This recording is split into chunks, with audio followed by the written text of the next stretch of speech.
Hello hello, j'espère que vous allez bien. On se retrouve aujourd'hui pour une vidéo où je vais vous parler de mes 10 meilleures lectures de 2023.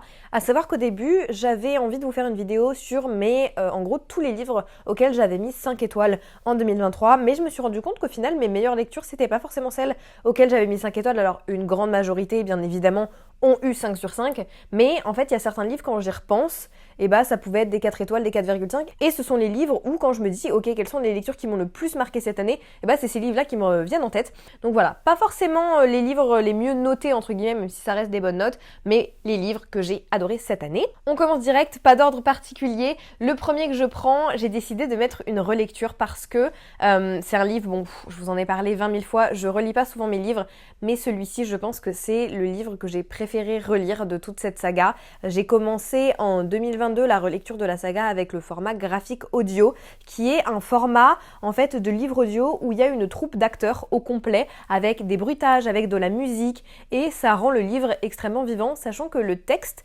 est légèrement modifié dans le sens où vous allez rien perdre de l'histoire, mais par exemple au moment où c'est écrit Nesta dit tatata, eh bien vous allez juste avoir l'actrice qui va lire la phrase et vous n'allez pas forcément avoir la phrase avec avant le Nesta dit tatata. Enfin, je sais pas si vous voyez ce que je veux dire. Au lieu d'avoir toute cette formulation-là, on va juste avoir la phrase qu'elle dit à l'oral et ça rend le récit hyper dynamique, très prenant. Les acteurs sont absolument incroyables dans ce genre de livre. Donc, je trouve que c'est vraiment un format à découvrir, surtout pour vos livres favoris. Ou alors, si vous avez déjà lu le livre en français et que vous voulez tester de l'audio VO et que vous connaissez l'histoire, je trouve que c'est un bon moyen de s'y mettre.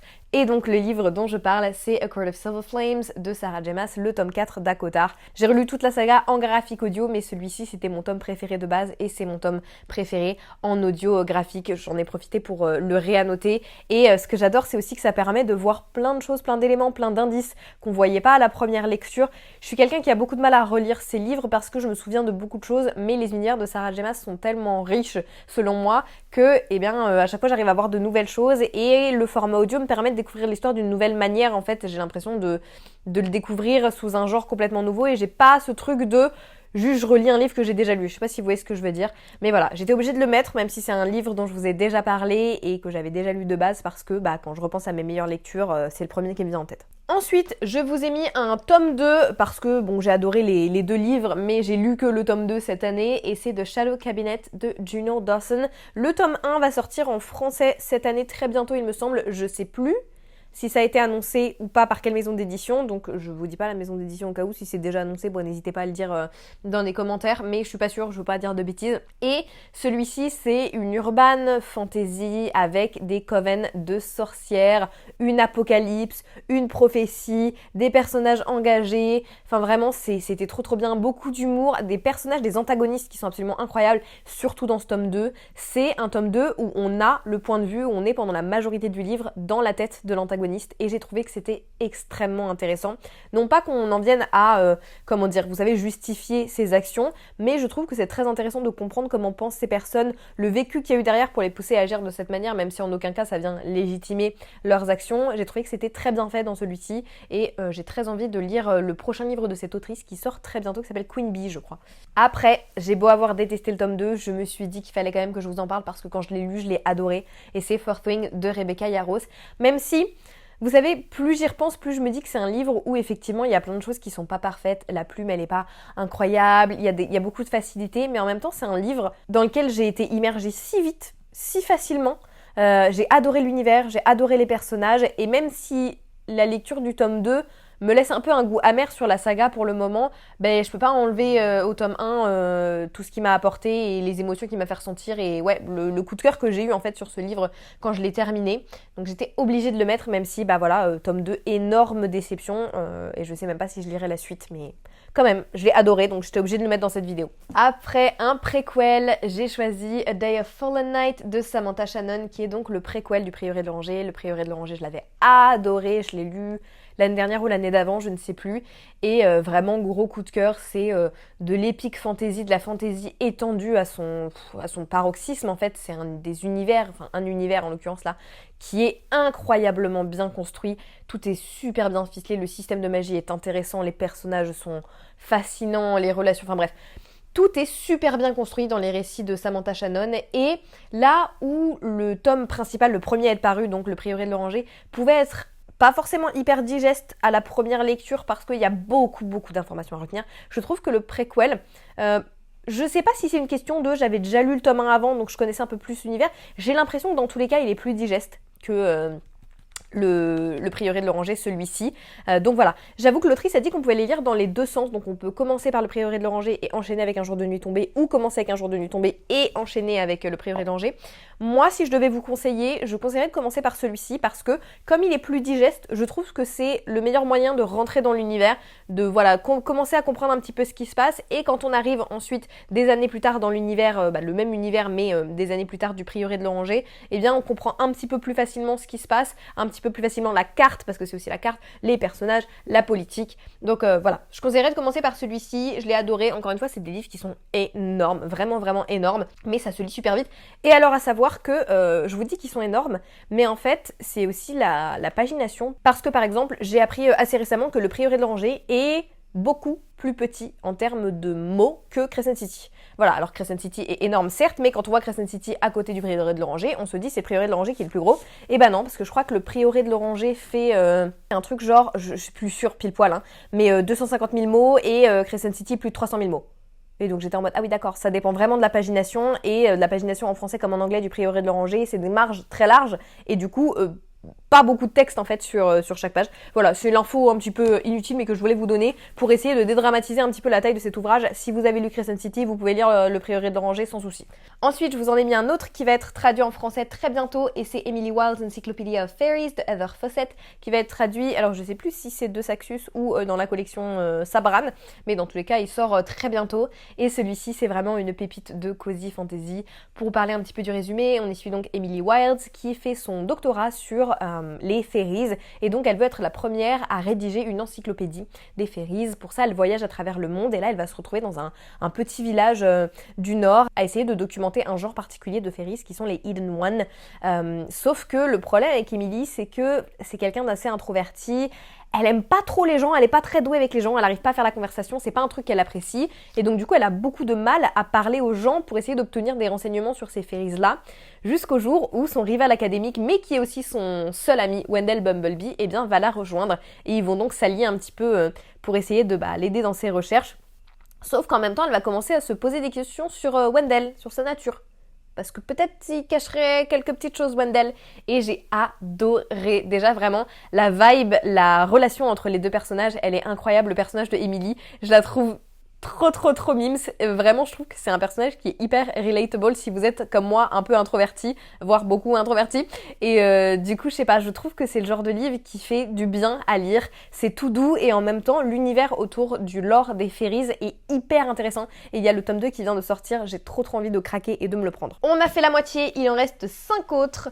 Celui que je prends ensuite, c'est Le consentement de Vanessa Springora, donc un livre pas très drôle à lire vraiment, puisque c'est un livre qui va raconter en fait l'histoire de Vanessa Springora, ce qu'il s'est passé, son histoire de comment elle a croisé la route en fait de comment il s'appelle, Gabriel Matzneff, qui est un prédateur sexuel, un pédophile et un auteur très connu qui a longtemps été publié notamment chez Gallimard.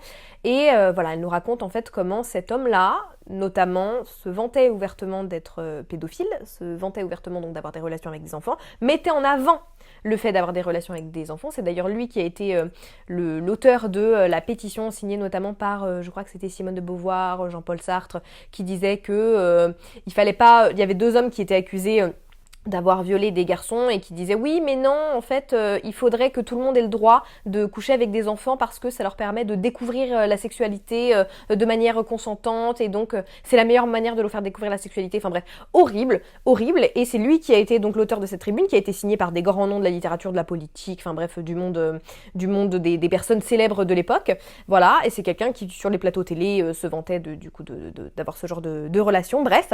Et ça raconte l'histoire de comment Vanessa Springora s'est retrouvée sous son emprise, comment son entourage le voyait et le laissait faire, comment est-ce que il lui a retourné le cerveau, enfin bref, comment il a harcelé pendant des années. C'est un ouvrage qui est très dur à lire et en même temps hyper important, parce que encore aujourd'hui, on le voit dans notre société avec des cas comme celui de Gérard Depardieu, que ce soit à l'heure actuelle ou à l'époque, où ce sont des hommes qui ouvertement ont des propos et des actions absolument atroce envers des personnes majeures ou mineures et généralement non consentantes. Voilà, et c'est quelque chose qui visiblement encore dans la société semble ne pas choquer certaines personnes politiques, certaines personnes célèbres, bref. Et donc c'est un livre qui, même si les mœurs semblent avoir un petit peu changé à notre époque actuelle, je trouve continue de résonner beaucoup plus que ça ne le devrait. Bref. Je vous conseille de le lire si vous vous sentez de le faire, parce que, attention, beaucoup de trigger warning, effectivement, mais je trouve que la plume en plus de Vanessa Springora est absolument sublime et ouais, je peux que vous le conseiller. Ensuite, on passe sur de la science-fiction qui fait beaucoup réfléchir, on va dire. Je sais que c'est un nom, ce genre, et à chaque fois je suis incapable de m'en souvenir. Genre les livres qui sont faits pour vous faire réfléchir. Vous allez vous dire, ah oui, c'est ça. Et là, vous le dites devant votre écran et moi ça rentre pas, moi. Donc, c'est Sea of Tranquility, donc La mer de tranquillité, qui est déjà traduit aussi en français de Emily St. John Mandel. Elle écrit donc toujours à chaque fois. Là, c'est d'ailleurs, il y a une autrice, je crois, qui la blurbe en disant que c'est de la sci-fi avec une âme. Et c'est complètement ça, en fait. C'est partir dans de la dystopie futuriste, de la science-fiction et aller explorer, en fait, l'impact que ça aurait sur l'espèce humaine, sur notre psychologie, sur notre manière de penser.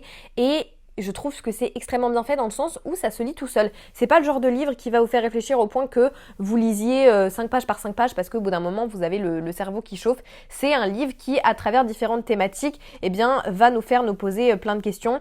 Là par exemple, je le parcours un petit peu pour me rappeler des thématiques. Mais donc celui-ci, c'est sur en gros notre société où des années plus tard, on a découvert la possibilité de voyager dans le temps. On vit sur des colonies aussi annexes dans l'espace. Et donc on y suit un homme qui va devoir voyager dans le temps parce que justement il y a eu un problème de temporalité quelque part, il y a quelque chose qui a bugué et donc lui sa mission c'est d'aller résoudre un petit peu ce mystère. Sauf que va se poser la question de est-ce que si je peux changer quelque chose, je dois le faire.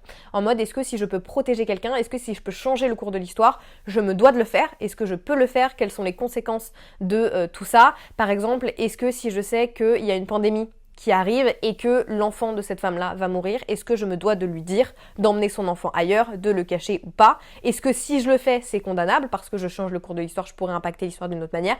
Bref, c'est hyper intéressant et il y a plein de réflexions très bien faites, j'ai trouvé, sur la psychologie humaine en règle générale et voilà, je peux que vous le recommander si c'est le genre de livre que vous aimez. Et il y a toutes ces réflexions aussi sur le fait que la fin du monde, en fait, elle est continue dans le sens où ça fait des années qu'en fait notre monde est en train de se terminer et on continue et en même temps on lutte pour empêcher cette fin du monde mais qui est inévitable et on a dans ce processus, je sais pas comment expliquer, c'est ce genre de livre, j'ai trop envie de vous l'expliquer mais quand je le lis je suis en mode ah ouais c'est trop bien expliqué, c'est fou, et quand j'essaie de l'expliquer aux gens je me rends compte que j'ai peut-être pas moi les compétences pour l'expliquer. Enfin bref, j'ai surligné plein de passages absolument fous et je veux que tout le monde lise ce livre. C'est tout. Autre livre que tout le monde se doit de lire, c'est A Study in Drowning de Avariz, que j'ai absolument adoré. Alors celui-ci, je sais que c'est un livre qui plaira pas forcément à tout le monde. D'ailleurs, c'est un des rares livres dans ma liste qui n'est pas très bien noté sur Goodreads. Alors, pas très bien noté. C'est relatif. On va dire que moi, j'ai tendance à lire des livres qui ont toujours plus de 3,95 sur Goodreads. Celui-ci a 3,85, je crois. Donc, en dessous de ce que je lis habituellement. Voilà, après, ça veut juste dire effectivement que les goûts et les couleurs, c'est complètement relatif et qu'un livre qui peut ne pas avoir une très bonne note selon mes critères n'est pas forcément mauvais, loin de là. Bref, je vais vous parler un petit peu de l'histoire quand même. On y suit le personnage de Effie qui a toujours cru dans les contes de fées, tout simplement parce qu'elle en rêve depuis qu'elle est toute petite. Elle fait des rêves où elle voit le roi des fées et elle sait que c'est réel. Et sa seule échappatoire à ces rêves-là, elle l'a trouvée dans son roman favori qui s'appelle Angarade, qui raconte lui-même l'histoire du roi des fées, mais surtout qui raconte l'histoire de comment une jeune fille va tomber amoureuse du roi des fées et l'amener jusqu'à sa perte. Et donc cette vieille copie un petit peu du livre, c'est ce qui permet à Effie de réussir à s'en sortir pendant sa première année d'université dans l'université d'architecture, où voilà, ça se passe pas très bien, elle aurait voulu être étudiante en littérature, mais on n'accepte pas les femmes, donc du coup elle se réfugie dans ce livre-ci pour essayer de s'en sortir tout au long de cette année, jusqu'au jour où la famille de l'auteur décédé de son roman favori va dire qu'il recherche quelqu'un pour redesigner le manoir de cet auteur. Et Effie, elle va postuler, parce que bien évidemment elle se dit c'est ma chance, c'est mon auteur favori, je veux le refaire, je veux être la personne qui va redesigner sa maison, et elle va être acceptée, donc elle va se rendre dans ce manoir, sauf qu'une fois là-bas elle va se rendre compte qu'elle n'est pas toute seule. Là-bas il y a Preston. Preston, c'est un étudiant en littérature qui est là pour faire des recherches soi-disant sur l'auteur, mais qui va très rapidement lui dire qu'en fait il tente de montrer que c'était une fraude. Voilà. Et Effie, elle va être en mode ok, je m'allie avec toi, mais que pour te prouver que t'as tort. Sauf qu'ils vont se retrouver à plonger dans un monde, on va dire, assez sombre où ils vont se retrouver très vite enfermés dans un manoir qui est un peu en train de s'effondrer et bah voilà, ils vont se retrouver globalement dans la merde et c'était trop bien écrit. C'est un livre qui a un personnage féminin qui est plein de résilience, c'est un livre sur la condition de la femme, sur du coup la résilience de la femme, enfin bref, c'est extrêmement poétique, c'est sur l'anxiété, c'est sur la peur, enfin bref, j'ai adoré. Plus que 2 livres. L'avant-dernier, c'est La maison aux sorcières de Emilia Hart. Pareil, un livre féministe engagé. J'aime beaucoup ce genre de livre, au cas où vous ne l'auriez pas remarqué. Celui-ci, ça raconte l'histoire de 3 femmes. La première, en 2019, c'est Kate qui va fuir Londres pour essayer d'échapper à son conjoint violent. Et donc, elle va aller dans une petite maison dont elle a hérité. Ensuite, en 1942, on y suit le personnage de Violette qui est cloîtrée dans le domaine familial, étouffée par des conventions sociales en plein cœur de la Seconde Guerre mondiale. Elle vit avec le souvenir de sa mère dont il ne lui reste qu'un collier et une inscription gravée sur un mur. Et enfin, en 1619, on a le personnage d'Alta qui connaît le secret des plantes, le savoir ancestral qui est transmis de mère en fille. Et bien évidemment, ça ne plaît pas trop puisque une femme qui semble un petit peu trop proche de la nature, c'est effectivement une sorcière, bien évidemment. Donc du coup, elle va partir en procès pour sorcellerie. Et on va suivre un petit peu leurs 3 histoires qui se mélangent, qui s'entremêlent. Et j'ai trouvé que c'était extrêmement bien fait. On alterne donc un chapitre à chaque fois entre ces 3 femmes. Et si on nous donne à chaque fois des petits indices sur comment l'histoire s'entremêle, on n'a jamais un chapitre qui vient en spoiler un autre, mais on comprend petit à petit comment tout est lié. Et j'ai trouvé que c'était extrêmement bien fait, pas de manière frustrante. Vous voyez, quand on termine un chapitre, on n'est pas frustré en se disant « Ah, mais j'aurais voulu continuer l'histoire de celle-ci » parce que toutes les histoires nous happent d'une manière ou d'une autre, j'ai trouvé. Il n'y a pas un personnage que j'ai apprécié plus que les autres. Et voilà, c'est 3 femmes qui ont fait preuve, encore une fois, de force, de résilience d'une manière chacune différente. Et j'ai absolument adoré. C'est une très belle histoire, une plume qui est absolument incroyable. C'est le gagnant de la catégorie... Je crois, il y avait Debut Novel et Historical Fiction des Goodreads Choice Awards et je comprends pourquoi parce que vraiment c'était un ouvrage absolument incroyable. Et le dernier que j'ai mis, c'est un livre qui a été traduit en français aussi celui-ci, ça s'appelle Le serpent et la descendante de la nuit, la descendante de... Je sais plus. Bref, en anglais ça s'appelle The Serpent and the Wings of Night, A Crowns of Nyaxia et c'est de Carissa Broadbent. Comme vous pouvez le voir au nombre de petits post-it à l'intérieur, je l'ai beaucoup apprécié, vraiment Waouh, j'ai pété mon slip. Je pense que j'ai pas réannoté un livre autant depuis celui-ci. Voilà, vraiment, je le revois, je me dis, qu'est-ce qui m'a pris Qu'est-ce qui m'a pris Vraiment, non mais trop de passages. Bref, on s'en fout. L'histoire, on y suit en fait le personnage de Oraya qui est humaine mais qui a été adoptée par le roi des vampires, en tout cas un roi des vampires, et sa seule chance en fait de se faire accepter dans la société et de gagner du pouvoir entre guillemets, c'est de participer à un concours avec des épreuves de zinzin pour réussir à obtenir une faveur de la reine de la nuit, entre guillemets, de la déesse de la nuit elle-même, qui lui permettrait en gros de devenir une vampire, d'accéder à l'immortalité qui est ce qu'elle convoite. Sauf que bien évidemment gagner ça va pas être facile parce que elle est mortelle et elle va se battre contre des vampires. Donc ma cocotte, bon courage à toi. Et pour ça, elle va se retrouver à devoir faire une alliance avec Rain. Rain, donc vampire beau gosse, hein. On va pas se mentir, vampire beau gosse, un peu sympathique, un peu musclé. Donc Oraya, elle va se dire, bon, moi j'ai rien à perdre, j'ai tout à gagner, on est ensemble jusqu'à à peu près la fin, et puis après, comme il doit en rester qu'un, on avisera à ce moment-là. Donc voilà, ils vont se retrouver à faire une alliance un petit peu, une alliance, je sais pas ce que je cherche à dire de plus, mais ils vont faire une alliance. Et voilà, c'est juste écrit à la fin qu'attention, dans un royaume comme le sien, il n'y a rien de plus mortel que l'amour. À vous de choisir de le lire ou pas, mais moi je tiens à vous dire que c'est une pépite. Et voilà qui conclut cette vidéo, j'espère qu'elle vous aura plu. N'hésitez pas à me dire s'il y a certains livres que j'ai lus que vous avez aimés ou pas aimés. Vous avez le droit aussi, et surtout n'hésitez pas à me dire si vous ne deviez choisir qu'un seul livre, ou même, allez, je vous enlève 3 si vous voulez en mettre 3, sinon 1 ou 3 livres qui vous ont le plus marqué dans l'année 2023. Bonne réflexion, vous avez 3 heures. Ciao, ciao.